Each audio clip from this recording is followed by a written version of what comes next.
Hello guys, welcome to my channel Shri S S N world. कैसे हैं आप सब? आशा करते हैं आप सब लोग बहुत अच्छे होंगे और खूब मन लगाकर पढ़ाई कर रहे होंगे। तो ये हमारी एनसीईआरटी सीरीज चल रही है, इससे आप जुड़ जाइए। इससे जुड़ने के लिए आपको मेरे चैनल को सब्सक्राइब करना होगा। तो प्लीज़ चैनल को लाइक करिए, शेयर करिए एंड सब्सक्राइब ज़रूर करिए, जिससे आने वाले वीडियो का नोटिफिकेशन आप तक पहुँच जाए। और वीडियो को पूरा देखें एक बार और उसे समझें। और मुझे विश्वास है कि आपको ये वीडियो पसंद आएगी। और जो सीटेट पेपर 2 सोशल साइंस जुलाई में होगा, उसमें आपका एग्ज़ाम रुकेगा नहीं, क्वालिफाई हो जाएगा। तो वीडियो देखने के बाद कमेंट्स ज़रूर कर दीजिए, जिससे कि हमें पता चले कि आपको वीडियो कैसा लगा, आपकी क्लास कैसी है लगी, आपको पसंद आ रही है ना आ रही है। ठीक है, तो टाइम ना वेस्ट करते हुए हम पढ़ते हैं अपनी हिस्ट्री का चैप्टर की ओर, जिसकी एक फर्स्ट क्लास अपलोड कर दी गई है। अब सेकंड क्लास आज हमारी हिस्ट्री की चल रही है, तो स्टार्ट करते हैं। तो कल हमने सुलेमान और कृथर की पहाड़ियों के बारे में पढ़ा था, आज हम इसके आगे पढ़ेंगे। तो मानचित्र पर सिंधु की नदियों का और सिंधु तथा इसकी सहायक नदियों का पता लगाने का प्रयास करें। तो भाई, जैसा कि कल कह रहे थे, एनसीईआरटी का ऑर्डर है तो वो तो हम फॉलो करेंगे। तो भाई, सिंधु का पता लगाना है, तो सिंधु नदी तो ये रही मेरी, ठीक है। उसकी सहायक नदी कौन कौन सी है? झेलम, चिनाब, रावी, सतलज एंड ब्यास। ये देखो, ये सारी सिंधु नदी से जाके मिल रही हैं। तो ये सिंधु की सहायक नदियाँ हैं, ठीक है। हमने इसका पता लगा लिया, आगे बढ़ेंगे। सहायक नदियाँ उन्हें कहते हैं जो एक बड़ी नदी से मिल जाती हैं। लगभग 4700 वर्ष पूर्व, कितने वर्ष पूर्व? 4700 वर्ष पूर्व इन्हीं नदियों के किनारे कुछ आरंभिक नगर फले फूले, ठीक है। ध्यान से पढ़ना, सीधी सीधी लाइन उठा के स्टेटमेंट में क्वेश्चन पूछता है, और सीटेट में स्टेटमेंट बेस्ड ही क्वेश्चन पूछे जाते हैं। फैक्चुअल बहुत कम क्वेश्चन आते हैं, डाटा बेस्ड, ठीक है। तो ध्यान रखना, तो ये वाली लाइन बहुत इंपॉर्टेंट है। 4700 वर्ष पूर्व इन्हीं नदियों, मतलब सिंधु घाटी की सिंधु नदी और सिंधु की सहायक नदियों के किनारे आरंभिक नगर फूले फले। गंगा व इसकी सहायक नदियों के किनारे समुद्र तटवर्ती इलाकों में नगरों का विकास 2500 वर्ष पूर्व हुआ।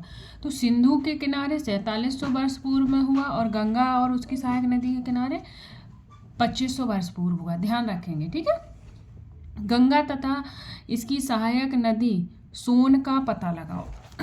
तो हमने गंगा नदी तो ये रही हमारी, ठीक है, और इसकी सहायक नदी सोन ये है। देखो, ये गंगा यहाँ से निकल रही है और ये सोन नदी जाके यहाँ मिल गई। ये नदी का मैप आप बना लेना, ठीक है। पता लगा लिया अब इनमें गंगा और हमारी सोन नदी गंगा की। तो गंगा के दक्षिण में इन नदियों के पास एक क्षेत्र प्राचीन काल में मगध, जैसे प्राचीन काल में मगध और वर्तमान में बिहार कहा जाता है। देखो, ये जैसे गंगा बह रही है, तो गंगा के इधर का इलाका दक्षिण का होगा, इधर का उत्तर का। तो गंगा की दक्षिण में प्राचीन काल में कौन सा क्षेत्र था? मगध, जैसे वर्तमान में क्या कहते हैं? बिहार नाम से जाना जाता है। इसके शासक बहुत शक्तिशाली थे और उन्होंने एक विशाल राज्य स्थापित किया था। कहाँ के राजा? मगध के। देश के अन्य हिस्सों में भी ऐसे राज्यों की स्थापना की गई थी। लोगों ने सदैव उपमहाद्वीपों के एक हिस्से में दूसरे हिस्से तक यात्रा की है। जो भी लोग थे वो उपमहाद्वीपों के एक हिस्से से दूसरे हिस्से की यात्रा करते थे। कभी कभी हिमालय जैसे ऊंचे पर्वत, पहाड़ियों, रेगिस्तान, नदियों तथा समुद्रों के कारण यात्रा जोखिम भरी हो जाती थी, ठीक है। पहले इतने साधन नहीं थे हमारे पास जितने आज हैं। तो पहले की जो यात्राएं थी वो जोखिम भरी यानी कि हार्मफुल होती थी, ठीक है। क्यों? क्योंकि पर्वत थे, पहाड़ियाँ थी, रेगिस्तान थे, समुद्र थे, कैसे जाएं, कहाँ से आएँ, ये सब चीज़ें प्रॉब्लम आती थी। फिर भी ये यात्रा उनके लिए असंभव नहीं थी। अतः कभी लोग काम की तलाश में, तो कभी प्राकृतिक आपदाओं के कारण एक स्थान से दूसरे स्थान जाया करते थे। जो लोग थे तो उनके लिए यात्राएं जो थी वो मतलब जोखिम भरी तो थी पर असंभव नहीं थी। क्योंकि जब हम सोच लेते हैं ना कि ये काम हमसे नहीं होगा, तो ये क्या है, हमने सोच बना ली कि हमसे ये काम नहीं होगा। पर हम जिस दिन ठान लेंगे कि हमें सीटेट क्वालिफाई करना है, तो ये हम करके दिखा देंगे। तो इसी तरह से ये कह रहा है कि जो यात्राएं थी जोखिम भरी थी बट असंभव नहीं थी, ठीक है। ये यात्रा की जा सकती थी। तो यात्रा क्यों करते थे लोग? वहाँ के लोग क्या ज़रूरत पड़ती थी कि वो यहाँ से वहाँ जाते थे, यहाँ से वहाँ घूमते रहते थे। तो क्यों जाते थे, इसका रीज़न तो होना चाहिए। तो उसका रीज़न ये है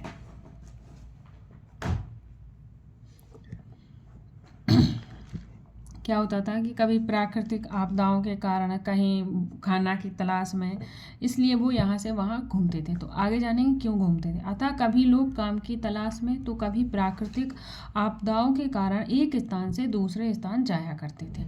कभी कभी सेनाएं दूसरे क्षेत्रों पर विजय हासिल करने के लिए जाती थी। इसके अतिरिक्त व्यापारी कभी काफिले में तो कभी जहाज़ों में अपने साथ मूल्यवान वस्तुएं लेकर एक स्थान से दूसरे स्थान जाते रहते थे। धार्मिक गुरु लोगों को शिक्षा और सलाह देते हुए एक गांव से दूसरे गांव तथा एक कस्बे से दूसरे कस्बे जाया करते थे। तो आपने देखा कौन कौन लोग जाते थे, जैसे व्यापारी हो गए, सैनिक हो गए और गुरु लोग हो गए। ये लोग एक स्थान से दूसरे स्थान जाते थे। और कहीं प्राकृतिक आपदा आ गई, यानी कि कहीं मतलब आंधी आ गए, बाढ़ आ गई, फसल नष्ट हो गई, तो तब भी लोग एक वो स्थान छोड़कर दूसरे स्थान चले जाते थे। कुछ लोग नए रोचक संस्थानों की खोजने की चाह में उत्सुकतावश भी यात्रा करते थे। यानी कि कई लोग होते हैं कि उन्हें खोज करने का बहुत शौक होता है, तो नई नई खोजों को खोज करने के लिए वो एक स्थान से दूसरे स्थान जाया करते थे। इन सभी यात्राओं से लोगों को एक दूसरे के विचारों को जानने का अवसर मिला। जब हम, आप ही सोचो, अगर आप अपने घर से बाहर निकलेंगे तो हमें दूसरों की थिंकिंग, मेंटेलिटी का पता चलेगा। आप किसी अपने गांव से दूसरे गांव में जाएंगे, वहाँ की भाषा बोली चेंज होगी, वहाँ से आपके यहाँ से वहाँ के रिवाज थोड़े अलग होंगे। तो यही होता था कि हम एक स्थान से दूसरे स्थान जाते थे, तो हमारे विचारों, नए नए विचारों को जानने का अवसर मिलता था। आज लोग यात्रा करते हैं, क्यों करते हैं आज के लोग? एक बार फिर से मानचित्र को देखो, पहाड़ियाँ, पर्वत, समुद्र इस उपमहाद्वीप की प्राकृतिक सीमा का निर्माण करते हैं। हालांकि लोगों के लिए सीमाओं को पार करना आसान नहीं था। जिन्होंने ऐसा चाहा वे ऐसा कर सके। फिर वही बात करता है कि जो पहाड़ियाँ, पर्वत, पहाड़ थे वो इन्हें पार करना आसान नहीं था, पर जिन्होंने ठाना है कि मुझे पार करना है, आपने ठाना है कि मुझे सीटेट क्लियर करना है, मुझे सोशल साइंस में यानी कि SST में 60 में से 55 नंबर लाने हैं, तो ये असंभव नहीं है, आप ला सकते हो। वे पर्वतों की ऊंचाई को छू सकें तथा गहरे समुद्र को पार कर सकें। उपमहाद्वीपों के बाहर से भी कुछ लोग यहाँ आए हैं और यहीं बस गए हैं। तो हमें यहाँ पर अपने यहाँ पर पहाड़ियों को देखना है। देखो ये गारो की पहाड़ी है, ये पूर्वी घाट है, ये अरब सागर है, ये बंगाल की खाड़ी है। ऐसे करके हमारे यहाँ पहाड़ और खाड़ियाँ पाई जाती थी, समुद्र पाए जाते थे। लोगों के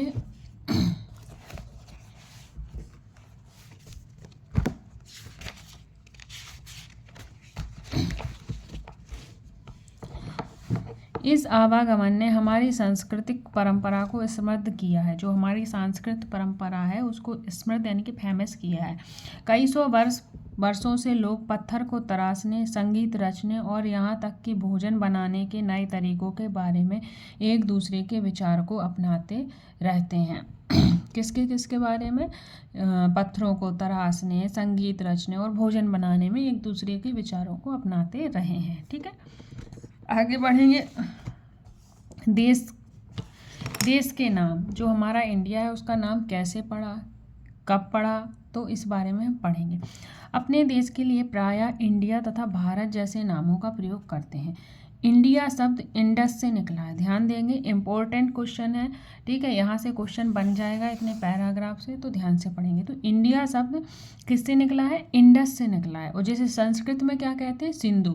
जो इंडिया शब्द है वो इंडस से निकला है, और जैसे संस्कृत में क्या कहा जाता है? सिंधु कहा जाता है। अपने एटलस में ईरान, यूनान का पता लगाओ। जो आपके पास एटलस हो वहाँ पे ईरान और यूनान का पता लगाइए। लगभग 2500 वर्ष पूर्व उत्तर पश्चिम की ओर से आने वाले ईरानियों, यूनानियों ने सिंधु को हिंदोस अथवा इंदोस कहा था। क्या कह रहा है कि 2500 वर्ष पहले उत्तर पश्चिम यानी पूर्वी उत्तर पश्चिम की ओर से ईरानी, यूनानी जो आए थे, उन्होंने 2500 वर्ष पहले जो सिंधु को क्या कहा था? उन्होंने हिंदोस अथवा इंदोस कहा था। तो सिंधु को हिंदोस और इंदोस किसने कहा था? तो आप बता देंगे ईरानी और यूनानियों ने कहा था। और इस नदी के पूर्व में स्थित भूमि प्रदेश को इंडिया कहा था। जो ये सिंध नदी है इसको यूनानी ईरानियों ने क्या कहा? हिंदोस और इंदोस। ठीक है, हिंदोस भी आ सकता है, इंदोस भी आ सकता है। ठीक है, तो ये कहा था। और सिंधु के जो कहाँ रहते थे? पूर्व में स्थित थे। सिंधु नदी के जो पूर्व में एरिया था, भूमि थी, वहाँ के लोगों को ईरानी यूनानियों ने इंडिया कहा था। तो ये पूर्व को ध्यान से याद रखना। ठीक है।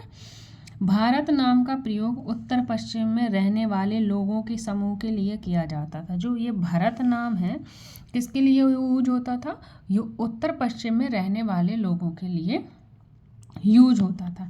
इस समूह का उल्लेख संस्कृत की आरंभिक कृति ऋग्वेद में मिलता है। जो भरत समूह है इसका उल्लेख कहाँ मिलता है?